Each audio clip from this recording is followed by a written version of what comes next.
Hello everyone, welcome back to sweet simple life. कैसे हो आप सब? आज हमारा यहाँ पे लास्ट डे है सौराष्ट्र में, जहाँ पे हम अभी रुके हुए हैं दीव दिलवाड़ा जगह पे। आज हम सब जगह पे इनवाइटेड हैं, मीन्स बहुत जब से आए हैं तब से हैं, लेकिन आज हमें टाइम मिला है तो सोचा सबके यहाँ बस हो के आ जाएं, हम थोड़ी थोड़ी देर बैठ के आ जाएं। सबसे पहले हम लोग यहाँ पे आ गए हैं। दीव में ही रहते हैं मेरे हस्बैंड के फ्रेंड जो जहाज़ में काम करते हैं।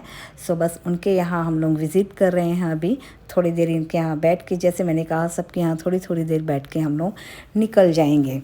और उसके बाद हम लोग गए थे हमारे जो हमने हवन, अभी लास्ट हवन करवाया ना, जो हमारे गुरुजी कहते हैं, हम उन्हें दादा बोलते हैं, उनके यहाँ हम इनवाइटेड थे और बहुत ही ग्रैंड वेलकम हमारा किया गया वहाँ पे।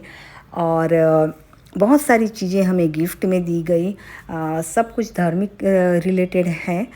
हो सका तो मैं आप लोगों के साथ शेयर करूँगी, अदरवाइज़ मैं कौन क्या मुझे देता है गिफ्ट में या मैं किसी को क्या देती हूँ, मैं जनरली पसंद नहीं करती हूँ शेयर करना। आपने देखा होगा कि मैंने इंडिया से आई, फिर भी मैंने किसको क्या दिया मैंने शेयर नहीं किया है, या किसी ने मुझे क्या दिया नहीं शेयर किया है जनरली। अदरवाइज़ जो छोटी मोटी चीज़ें होती हैं एवरीडे रूटीन की, वो मैं शेयर कर देती हूँ। अदरवाइज़ वो कंपैरिजन वाली बात हो जाती है ना, फिर मुझे वो पसंद नहीं आता है। लेकिन ये धार्मिक चीज़ें जो होती है ना, छोटी सी छोटी चीज़ भी बहुत वैल्यूबल होती है हमारी लाइफ में। हो सका तो मैं वो शेयर कर दूँगी। बस यहाँ पे हम लोग जैसे मैंने कहा, कुछ भगवान की चीज़ें हैं, सब कुछ है वो हमने दिया गया।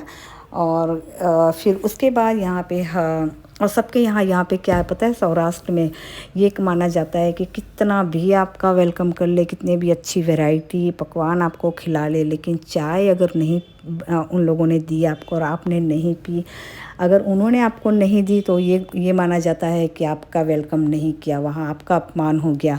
अगर आपने चाय नहीं पी तो ये माना जाता है कि आपने उनका अप्रिसिएट नहीं किया, उनकी वैल्यू नहीं की। चाय पी पी के मैं सच में इतनी वो हो गई हूँ, यहाँ पे थोड़ी पीनी ही पड़ती है यहाँ पे। ये यहाँ का रिचुअल है, यहाँ का सिस्टम है। मुझे नहीं पता था, मैं हर जगह मना कर देती थी, क्योंकि चाय आप सबको पता है कि हमारी बॉडी के लिए अच्छी नहीं होती है। हालांकि बहुत छोटे छोटे कप होते हैं यहाँ पे, लेकिन वो छोटे छोटे कप इकट्ठे कर लो, 10-12 घर आप चले जाओ तो कितने सारे हो जाएंगे ना। इस वजह से फिर, और बैक टू बैक पी भी नहीं जाती। चलो 3-4 घंटे हो गए तो 2-3 सिप आपने ले ली तो कोई अलग बात है किसी दिन, लेकिन इतना बैक टू बैक कहीं जा रहे हो, एक ही दिन में इतने सारे घर आप काउंट कर रहे हो, विज़िट कर रहे हो, तो थोड़ा सा हार्ड हो जाता है हमारे लिए। लेकिन फिर ये भी है कि सामने वाले के जो रिचुअल होते हैं उसे भी हमें ध्यान में रखना होता है। और यहाँ बच्चे लोग अपने गेम खेल रहे हैं, देखिए ओल्ड स्टाइल के गेम चल रहे हैं यहाँ। देख करके बहुत खुशी हुई ये कि देखो बच्चे कितने वो कर रहे हैं ना। और मौसमी हमारे साथ नहीं आई थी, हम लोग जहाँ गए थे वो दादा के घर। मौसमी यहाँ रही थी। मौसमी ने ये क्लिप यहाँ शेयर कर ली थी, उसने वीडियो ले ली थी, बच्चों ने ले ली थी और मौसमी ने मुझे शेयर कर दी।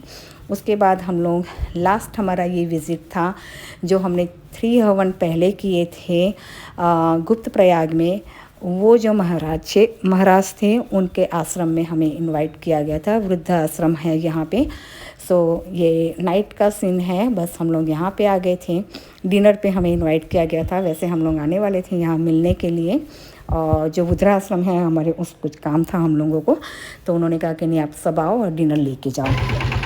यहाँ पे मोस्टली ये जो ओरिजिनल, आई थिंक यहाँ पे छकड़ा बोलते हैं इसे, रिक्शा जो होती है छकड़ा होता है वो।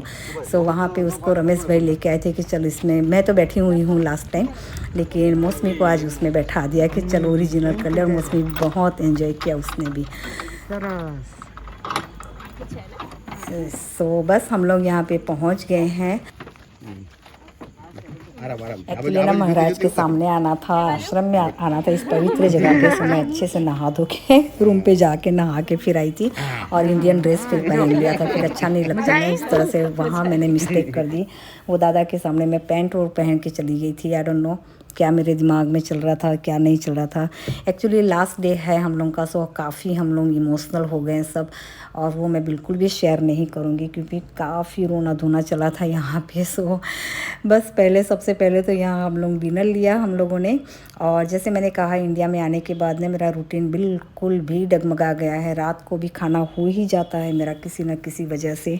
और महाराज मेक श्योर कर रहे थे कि हम सब अच्छे से खाएं। वो यहीं पे बैठे थे, सब वो देखे जा रहे थे। अगर मैं थोड़ा सा भी स्टॉप कर रही हूँ तो आपने क्यों स्टॉप किया, क्यों खाना अच्छा नहीं लगा, इस तरह से पूछा जाता है। सो फिर मैंने बोला नहीं, और खाना तो सच में बहुत अच्छा, इतना प्योर है।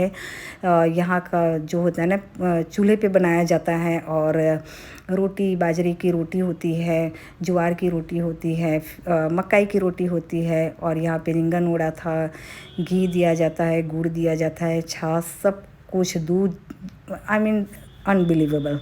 इतनी प्योर खाना सच में, अगर आपका दिल ना करें तो भी ऐसा लगता है कि नहीं खा ही ले थोड़ा बहुत, क्योंकि इतना कहते हैं ना वो ट्रेडिशनल हमारा खाना होता है, वो यहाँ पे सर्व किया जाता है। और ये वृद्धाश्रम में इन लोगों का नियम है 6 बजे, आई थिंक 6 या 7 बजे, if I am not mistaking, 6 या 7 बजे जो हमारे बुज़ुर्ग यहाँ रहते हैं उन्हें खाना सर्व कर दिया जाता है और उन्हें सुला भी दिया जाता है।